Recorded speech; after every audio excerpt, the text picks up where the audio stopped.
welcome to Hedgehog Hollow and welcome to today's tutorial. Now when we last spoke about Copics, I know we have lots of different skill levels here at the Hollow, but lots of you asked me about what paper to use, what inks to use, so we're really going to start back at basics. So in general I'm going to be talking about alcohol markers. I have Copics, I have some Spectrum Noirs and I have a few others, so when we get to the pens lesson I will be showing you all of those options as well. However, today we're going to start with paper. What paper do you use? Why do we use it, and the benefits of using them. So I'm going to be colouring in this candy corn add-on that I've just received from Fawn, and I'm going to be using some different papers. So I have some Copic Manga paper, which is designed for use with alcohol markers. It's what Copics, for instance, were actually made to colour with.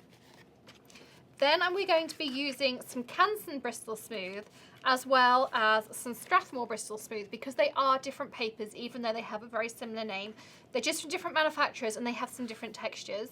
I'm going to be showing you Neenah Solar White, which is my favourite all-time white cardstock.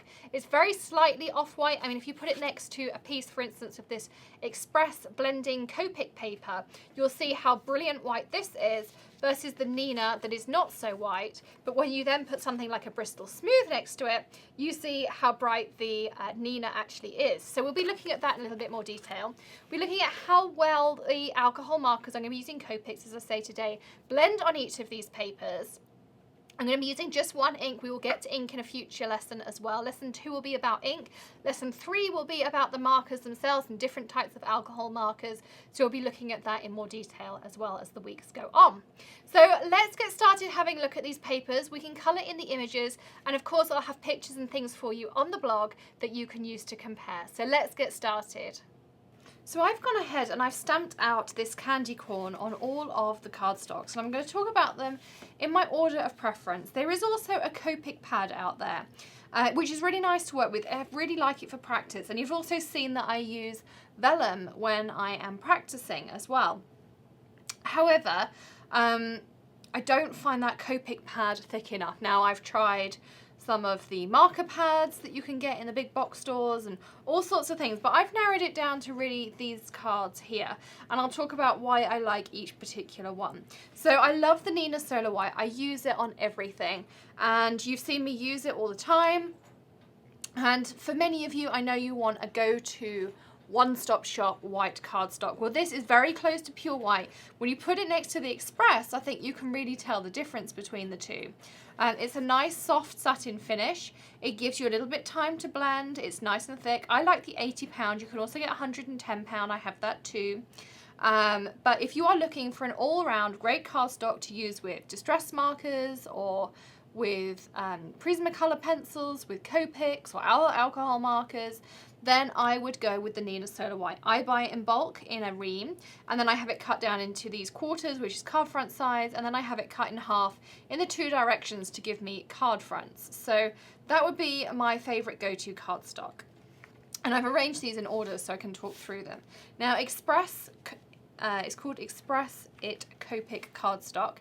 It's pure white. It's got a lovely sheen over it, and it's a great thing to work with Copics. It's particularly good if you're a beginner, I think. It gives you even longer to blend on them before they dry. It's lovely to work with, and if you want a second cardstock or something particularly for alcohol inks, then go with the Express It Copic. I'm going to link all of these below in the description, including the stamps, the ink, the colours I use, everything, and of course there'll be a blog post with all the shots as well. And I'm going to get some macro shots of these two next to each other so that you can see the difference between the two. You can see the slight difference in colour, and you'll probably be able to see a little bit of difference in the finished object as well.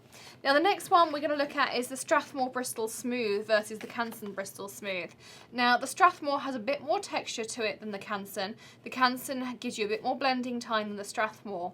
So this is more matte and this is more of a satin finish. Now when you're working with alcohol markers in particular, you really do want that satin finish to give you that time to blend, to give you that time to saturate the cardstock and go back in and add all of that depth.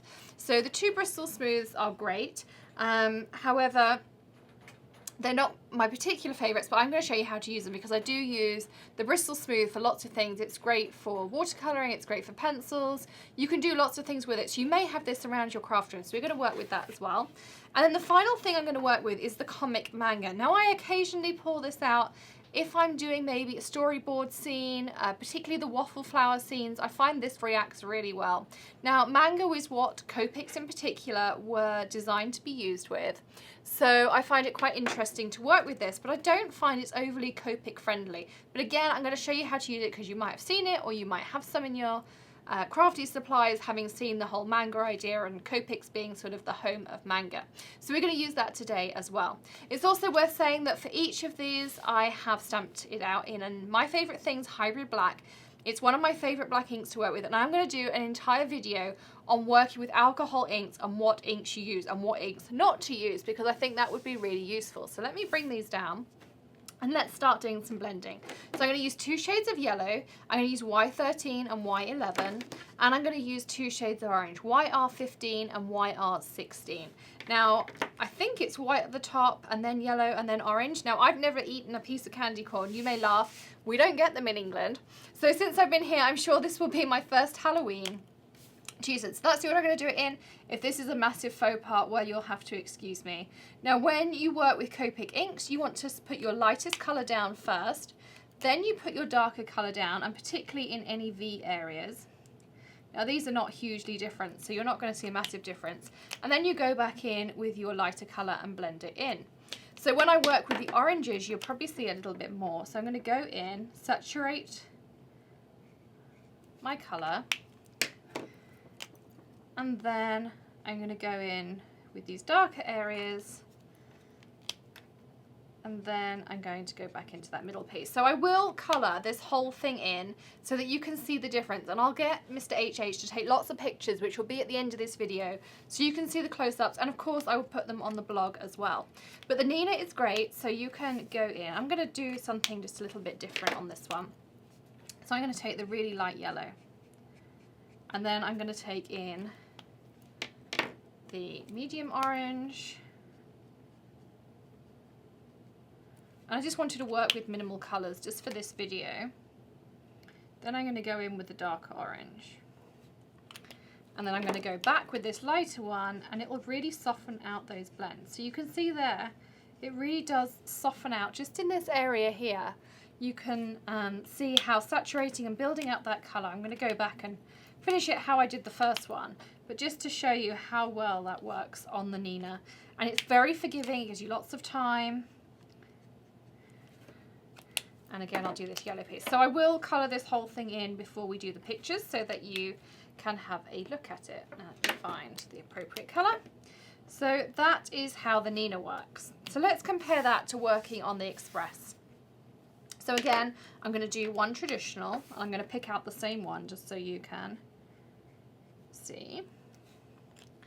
And then I'm going with the darker shade. I could really do with something a little bit darker than this, but we'll make this work for today.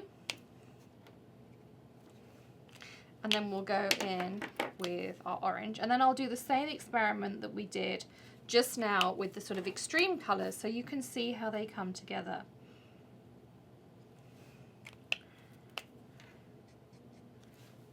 So that's blended. So let's start off with that really light yellow.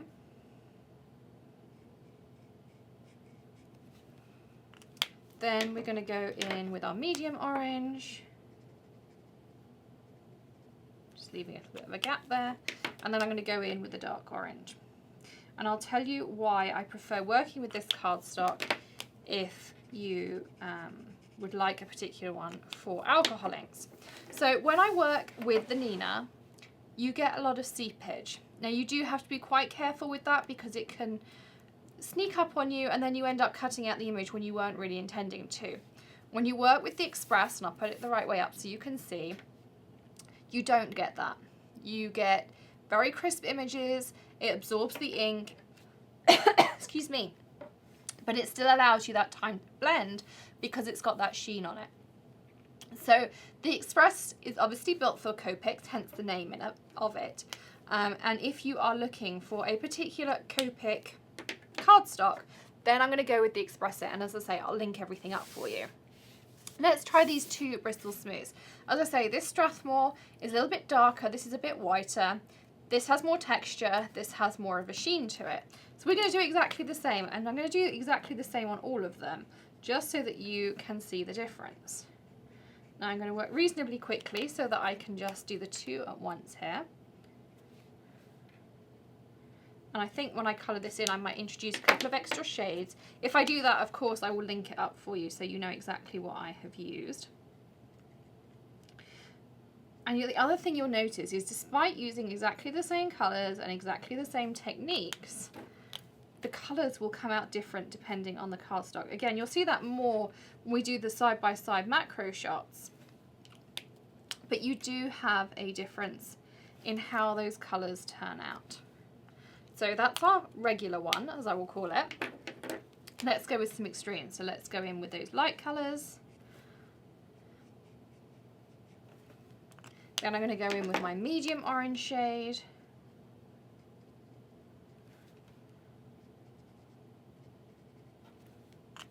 And then I'm going to go with my dark. And with these in particular, you're going to have to work quite fast to be able to keep up with how quickly it's going to absorb your ink. So already I'm getting pooling ink, and I'm really having to work at it to be able to keep those blends in there.